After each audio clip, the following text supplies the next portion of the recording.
محبة والهنا وطني أتذكر من أنا. الحمد لله ثم الحمد لله. الحمد لله نحمده ونستعينه ونستغفره ونعوذ بالله من شرور أنفسنا ومن سيئات أعمالنا إنه من يهده الله فلا مضل له ومن يضلله فلا هادي له أشهد أن لا إله إلا الله وحده لا شريك له وأشهد أن محمدا عبد الله ورسوله وصفيه من خلقه وخليله أدى الأمانة ونصح الأمة فكشف الله به الغمة وجاهد في الله حق جهاده حتى أتاه اليقين وصلوات الله وسلامه عليه ومن تبعه بإحسان إلى يوم الدين. يا أيها الذين آمنوا اتقوا الله حق تقاته ولا تموتن إلا وأنتم مسلمون. يا أيها الناس اتقوا ربكم الذي خلقكم من نفس واحدة وخلق منها زوجها وبث منهما رجالا كثيرا ونساء واتقوا الله الذي تساءلون به والأرحام إن الله كان عليكم رقيبا. يا أيها الذين آمنوا اتقوا الله وقولوا قولا سديدا يصلح لكم أعمالكم ويغفر لكم ذنوبكم ومن يطع الله ورسوله فقد فاز فوزا عظيما. أما بعد فإن أصدق الحديث كتاب الله وخير الهدي هدي محمد صلى الله عليه وسلم وشر الأمور محدثاتها وكل محدثة بدعة وكل بدعة ضلالة. Të ndërshëm besimtar, falënderimi takon Allahu subhanahu wa taala.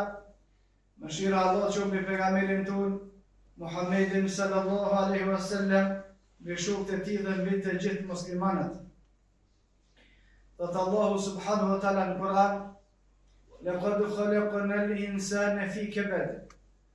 Njeriu e kemi krijuar të tillë që kalon në jetën e tij në këtë botë në vështërsi pas vështërsie, në sprov pas sprove, në problem pas problemi, derisa ta takojmë Allahun subhanahu wa taala. Laqad khalaqna al-insana fi kabad. Njeriu e kemi krijuar që me kaluar nëpër vështërsi. Komentatorët e Kur'anit në komentin e fjalës së Allahut subhanahu wa taala, njeriu e kemi krijuar me kaluar nëpër vështërsi, kanë përmend se që nga fillimi, nga ngjizja e nga zhvillimi në barkën e nënës e te lindja, e gjatë rritjes edhe gjatë jetës dhe te vdekja, vazhdimisht njerëzit kalojnë nëpër sprova të ndryshme, saqë janë pyetur dietarët e mëhershëm se kur ka mundësi njeriu me u rahatu, kur ka mundësi me gjetë qetësinë, kanë thënë vetëm atëherë kur koma atyre të kalon mrenda hapësirave të xhennetit deri në atë kohë, njeriu ka me kaluar vështërsi pas vështërsie, sprov pas sprove. Në çështjeve që e bën jetën të vështirë ose prej problemeve që e vështërsojnë jetën janë edhe brengat, mërzit. Dhe ato ndahen dy lloje, brengat të cilat janë për hir të Allahut subhanahu wa taala dhe për çështje të mira, për të cilat besimtari robi ka shpërblim te Allahu subhanahu wa taala nëse i ka ato brenga, nëse i ka ato mërzi, nëse i ka ato gale, nëse i ka ato derte, për që ato derte ka më shpërbly te Allahu subhanahu wa taala. Dhe lloji dytë i brengave janë brengat për çështjet të cilat i shërbejnë iblisit, çështjet të cilat i shërbejnë haramit, çështjet brenga, mërzia, dëshpërimi për çështjet të kota, për ato njeriu ka dhimbje në këtë dynjë dhe dënim në botën tjetër. Për asaj që e bën besimtarin me pas brenga, çështja e parë është çështja e thirrjes në rrugën e Allahut subhanahu wa taala, dhe këtë brenga kanë pas të gjithë pejgamberët me radhë, e prej tyre edhe Muhamedi sallallahu alaihi wasallam. Pejgamberi sallallahu alaihi wasallam mundohej që Islamin me paraqit njerëzve në formën më të mirë, por megjithatë ka pas shumë njerëz që e kanë ofenduar Muhamedin sallallahu alaihi wasallam, e kanë etiketuar me etiketa të ndryshme, kanë shpif për te me ato gjona me cilat nuk shpifet as njeriu më i ulët. Masanena kanë përzon nga vendlindja e tij Mekja dhe mas asaj e kanë luftu. Kon kështu, të dërguarin e Allah subhanahu wa taala, për çka? Për shkak të thirrjes së tij të drejtë rrugën e Allahut. Dhe pejgamberi sallallahu alaihi wasallam mërzitej. Kur i thinte njerëzit në Islam, u shpjegonte njerëzve fen, argumentet që ka zbritur Allahu subhanahu wa taala dhe i qortonte i përgëzonte që nëse besoni keni me hyrë në xhennet, nëse nuk besoni keni me hyrë në zjarr, dhe njerëzit nuk e besonin. Pejgamberi sallallahu alaihi wasallam mërzitej, pse mos më besojnë njerëzit? Është e çuditshme qysh njerëzit nuk e dojnë shpëtimin për vetët e tyre. Me i thonë njeriut për mirë që kjo është ndalume, për këta Allah subhanahu wa taala ka me dënue, kjo është obligim, këta duhet me krye, nëse nuk e kryen. Kemë dhënë përgjegjësi para Allah subhanahu wa taala, mërzitet. More për ty është për mirën tonë, mos me i bë gjëra të cilat nxjerrin pi fesë, se nëse desi i tillë shkon gjithmonë në xhenem, ajo të xhavarij, të tekfiri. More për ty është për mirën tonë, nuk është për mua. Me të mësua më largu pi kufrit e prej shirkut është për mirën tonë, nuk është për mirën e atij që të mëson. Me të mësua më largu nga ajo që është haram, është për mirën tonë, për shkak se ti fiton prej asaj dhe të tjera.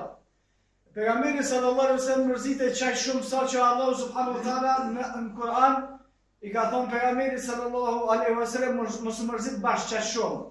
Për shkak se do më shkatrua veten e vet. Nga se komentatorët e hadithit kanë thonë nëse njeriu mërzitet te mase, ka mundësi me ndikue negativisht në shëndetin e tij derisa mundet me quhe deri në vdekje. Mërzia mundet me pas shkak dëmtimin e shëndetit e tepërta gjithmonë, brengat, gajlet e tepërta, jo të zakonshme, jo të normal, mund me quhe njeriu deri në dëmtim të shëndetit ose deri në vdekje. Në transmetimet të sakta thuhet se Abu Bekri radiallahu anhu prej ditës kur ka vdek pejgamberi sallallahu alaihi wasallam, nga mërzia që ka pas për vdekjen e tij, ka vdek mas 2 viteve parafërsisht duke rënë në peshë çdo ditë. Prej mërzisë për vdekjen e Muhamedit sallallahu alaihi wasallam, dhe thon dietar se Abu Bekri radiallahu anhu ka vdek prej mërzisë që ka vdek Muhamedi sallallahu alaihi wasallam. Do thon shkaku i vdekjes së Abu Bekrit radiallahu anhu, kanë thonë është mërzia e tij e madhe për vdekjen e Muhamedit sallallahu alaihi wasallam. Kështu mërzitej edhe pejgamberi sallallahu alaihi wasallam, pse pa besimtarët nuk e besojnë ta si pejgamber. Pse pa besimtarët nuk kthehen me besu Allahu subhanahu wa taala duke i pa argumentet e qarta, aq shumë mërzitej pejgamberi sallallahu alaihi wasallam saqë Allah subhanahu wa taala të rejvretin mos u mërzit qaq tepër, për shkak se mundesh me shkatrua, me dëmtua vetën tonë.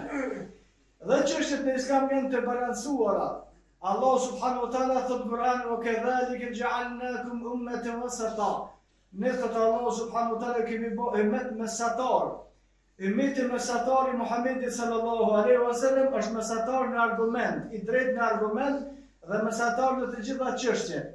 Në çështjet e mërzisë, mërzitemi mrena kufive. Në çështjet e gëzimit, gëzohemi mrena kufive.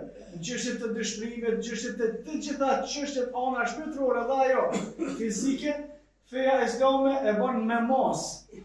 Çështja e dytë që e bën besimtarin, normal çështja e parë kushdo që mërzitet edhe ka dert për më përhap Islami e vërteta, ai ka shpërblim për të Allah subhanahu wa taala, duke u angazhuar që e vërteta më shkuën njerëzve.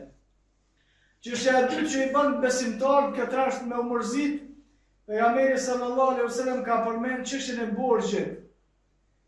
Pejgamberi sallallahu alaihi wasallam në një hadith të saktë të cilin e transmeton Imam Ahmedi dhe transmetuesit të tjerë të hadithit, pejgamberi sallallahu alaihi wasallam ka thënë besimtari është i lidhur bidej me borxhin e tij.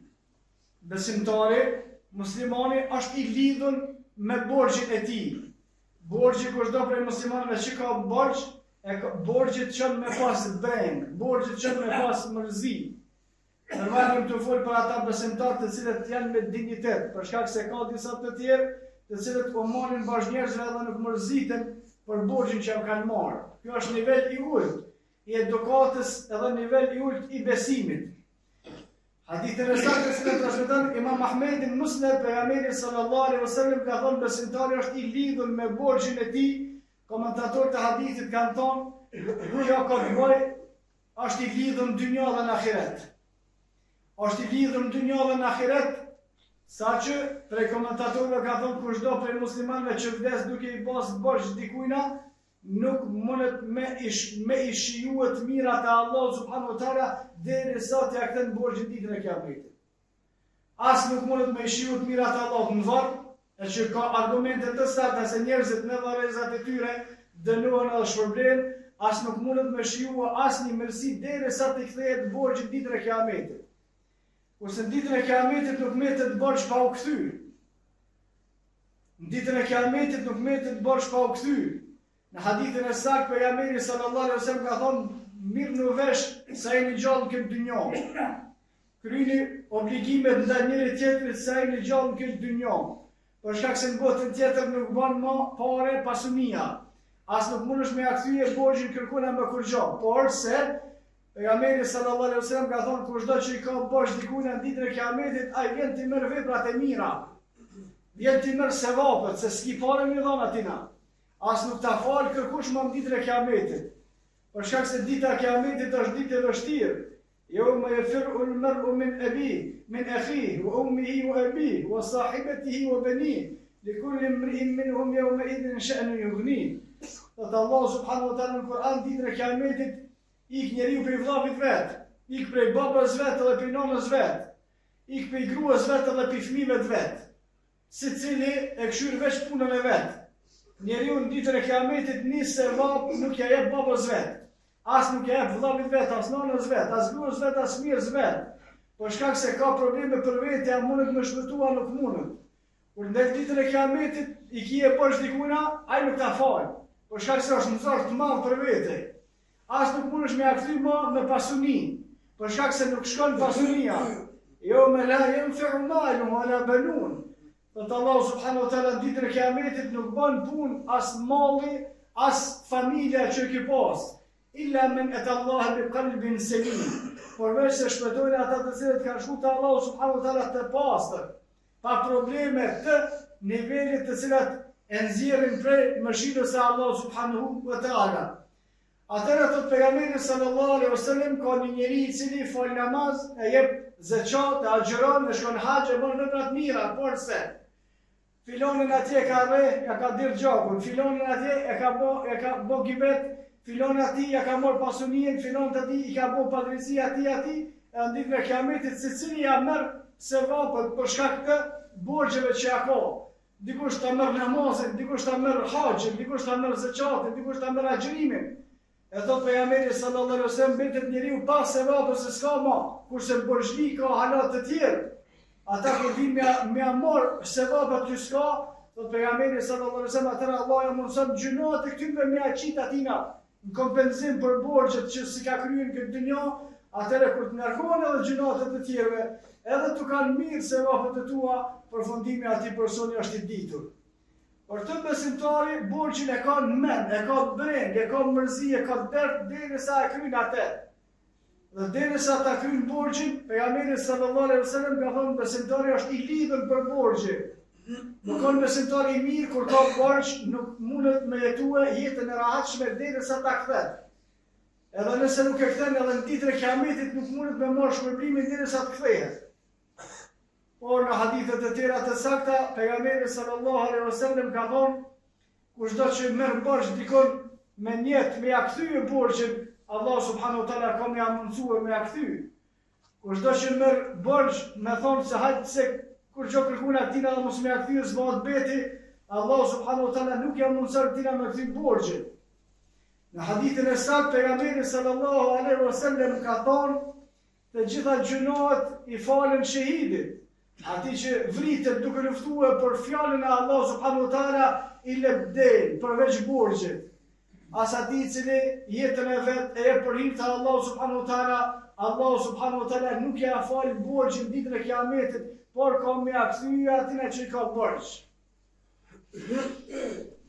Në hadithet të tjera të sakta, pejgamberi sallallahu alaihi wasallam tregon se borxhi u virret njerëzve në ditën e Kiametit, ju vjen mbi barë dhe nuk mund me ecë derisa drejtohen me ata të cilëve u ka pas llogari. Normal, gjithmonë muslimanët kur kanë lëshuar rrugën e drejtë, i ka kap ata fatkeqësia.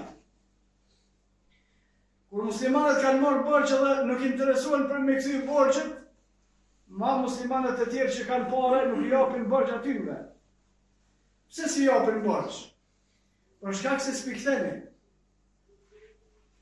Dhe kanë pas shumë lehtë dhe shumë drejtë me marrë borxh të një musliman, aq sa i merr, aq me i kthy.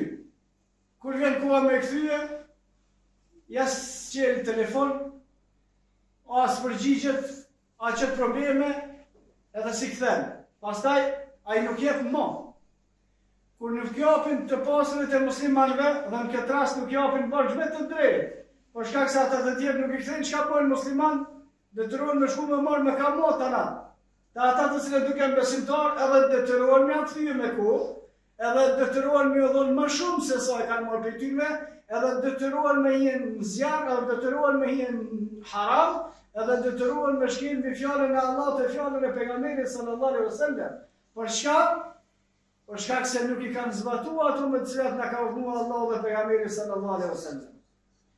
Njerëzit janë të tillë që kanë nevojë për njëri tjetrin. Edhe borxhi është prej veprave që kanë ndodhur kohën e pejgamberit sallallahu alaihi wasallam. Edhe pejgamberët e Allahut subhanahu wa taala kanë marrë borxh, edhe shokët e pejgamberëve kanë marrë borxh. Dhe njerëzit muslimanët kanë nevojë me marrë borxhe tek njëri tjetri, por është me disa kushte. Kushti i parë, mos me marrë borxh pa pas një nevojë serioze. Me marrë borxh kur ka një nevojë për një me. Çështja e dytë, kur merr borxh me pas vazhdimisht në preokupim ngale për me kthy. Saqë edhe jetën me familje mos me pas bashkë tamam në rregull derisa mundosh me kthy atina që e ke marrë borxh, për këto galje dhe dirte Allahu subhanahu wa taala të shpërblet, se kujdesesh për me kthy muslimanët atë që ke marrë prej tyre, edhe ta mundson Allahu subhanahu wa taala me kthy atë që e ke marrë. Pastaj në hadithin e saktë pejgamberi sallallahu alaihi wasallam kur dinte për ndonjë person që ka vdekur, ose e thirrnin pejgamberin sallallahu alaihi wasallam se ka vdekur filani me shkuar në xhenoze, me shkuar me afal namazin, me shkuar me varros, për shkak se është prej obligimeve të besimtarit ndaj besimtarëve, prej obligimeve që i kanë ndaj njëri tjetrit, është kur vdes në njëri prej neve, shoqëria jon me pasrua atë me shtien qefin e me afal namazin xhenozës e me varros. Janë obligimet muslimanëve. Dhe pejgamberi sallallahu alaihi wasallam në hadith të saktë ka thonë kushdo që merr pjesë në faljen e namazit në xhenoze e ka shpërblimin së kërmi ia dhon kodrën e Uhudit me ari te Allahu subhanahu wa taala. Dhe kush ia fal namazin e xhenozës edhe merr pjesë edhe te varrimi, thot pejgamberi sallallahu alaihi wasallam e ka dy shpërblime sikur me ia dhon dy herë kodrën e Uhudit me ari. Dhe në kohën e pejgamberit sallallahu alaihi wasallam njerëzit e thënin pejgamberin sa kur ka vdekur dikush dhe para se me fal namazin e xhenozës pejgamberi sa pyete a ka borxh ky? Që ka vdekur, që është xhenozë para neve, ai ka borxh dikujna. Dhe nëse njerëzit thonin se i ka borxh dikujna, pejgamberi sallallahu alaihi wasallam thoshte a ka dikush prej xhamatit që lajmërohet me ia pagu borxhin këtina? Nëse lajmërohet dikush pejgamberi sa me ia falte xhenozën, nëse nuk lajmërohet kërkush me ia lë borxhin, pejgamberi sa nuk ia falte xhenozën. Ja falte dikush tjetër për muslimanëve, se s'bën me qu muslimanin pa ia fal namazin. Ama jo me ia fal pejgamberi sallallahu alaihi wasallam. Jo me ia fal i pali muslimanëve, jo me ia fal imami aty veni. Për shkak të domit të madh që ka mos kujdesi për me kthy borxhin. A ka borxh filoni? Po. A ka dikush që merr përsipër me ala? Jo. A kanë fëmijët e vet trashëgimi që kalon me ala borxhin? Jo. Atëherë pejgamberi sallallahu alaihi wasallam nuk ja fal xhenozën ti personi, ja fal dikush tjetër. As pejgamberi sallallahu alaihi wasallam nuk shkon në varrim te ky, shkon dikush tjetër. Për çka? Se nuk u kujdes me u kthye borxhin muslimanëve. Shikoni sa ka dallim çështja kur ka qenë pejgamberi sallallahu alaihi wasallam gjallë dhe me atë që na sot. Sot kushdo që vdes, a ka borxh, as ka borxh, s'është më rëndësia, ka pirakia, s'ka pi, s'është më rëndësi. A u fala, s'u fal, s'është më rëndësia, por ka fira, shët të zezën pas, Allahu Ekber, njerëzit për mas që ja falë gjenazën.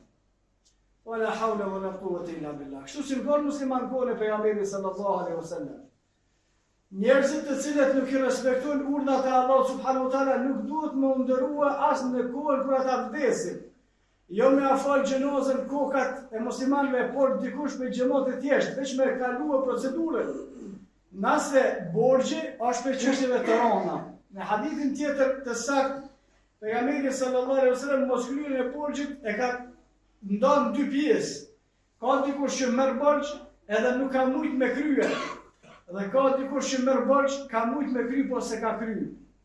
Kushdo që ka marrë borxh dhe ka dash me krye, por s'ka pas mundësi me krye, edhe ja kalon amanet edhe fëmijëve të vet që nga pasunia e tij nëse vdesun me e la këtë borxh, nëse ata nuk e kryjnë borxhin, pejgamberi sallallahu alaihi wasallam ka thonë, Allahu subhanahu wa taala e ka marrë përsipër vetëm ja la borxhin këtina.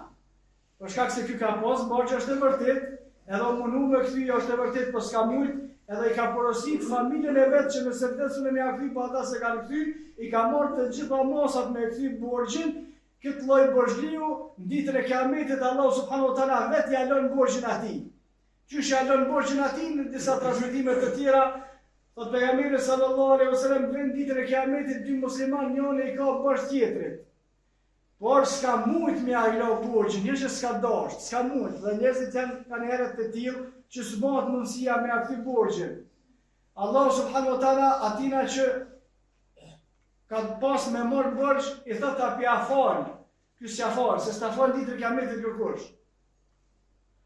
Atëherë thot Allahu subhanahu wa taala, po ta jap një shpërblim një pallat për këto, a don me marrë që ton në kompenzim që ati borxhi ta ka pas ky dhe robi e merr atë që afron Allahu dhe ja fal këtina. Po ashtu ai i cili ka pas borxh, ka pas mundësi me la borxhin dhe se ka la, ditën e Kiametit nuk i lahet borxhi atij, vetë shkon në procedurën të cilën kemi përmend më herët. Dhe të çështja e amanetit është një çështje tjetër që është mirë me ditë gjithë secili prej muslimanëve, jo vetëm për çështjen e borxhit, po edhe për çështjet e bidateve në xhenaze, edhe për çështjet e harameve masi varros të mirë dhe të tjera. Gjithë secili besimtar e ka për detyrë me këshillue edhe me porosit familjen e vet, që në masi që të vdesmi na, mos me bë harame në xhenazet e tona, mos me bë bidate në vërimet e tona, mos me ndërtue mbi varrezat e tona, vetëm aq sa ka lejuar pejgamberi sallallahu alaihi wasallam. Dhe kushdo që vdes e familja e tij janë porosit mos me i bë këto harame, ata i bajnë, ky i vdekuri nuk ka përgjegjësi, për shkak se ky ka lënë porosit. Dhe kushdo që vdes për muslimanëve dhe nuk i porosit familjen e vet, mos me ndodh gjënohet mas tina, dhe ata i bojnë gjënohet, dënohet së bashku me ta për shkak mos porosisë që e ka marrë. Për te besimtarët, në këtë çështje duhet me i pas dy brenga për të cilat shpërblehen te Allahu subhanahu wa taala, brenga e parë me mërzit, edhe me pas derdh dhe me punu që fjala e Allahut dhe fjala e pejgamberit sallallahu alaihi wasallam me mrihet të sa më shumë njerëz. Dhe çështja e dytë, kur marrni diçka në besë nga muslimanët, qoftë ai borxh ose diçka tjetër, me pas në krye, me pas gale, derisa ta kthejmë atë për të cilin jemi dakorduar. Dhe për këtë edhe marrim shërbim te Allahu subhanahu wa taala, edhe Allahu e lehtëson me kthye atë që kemi ngarkesë. Wa kullu qawli hadha wastaghfirullaha li wa lakum. Astaghfiruhu li kulli dhanbin innahu huwal ghafurur rahim.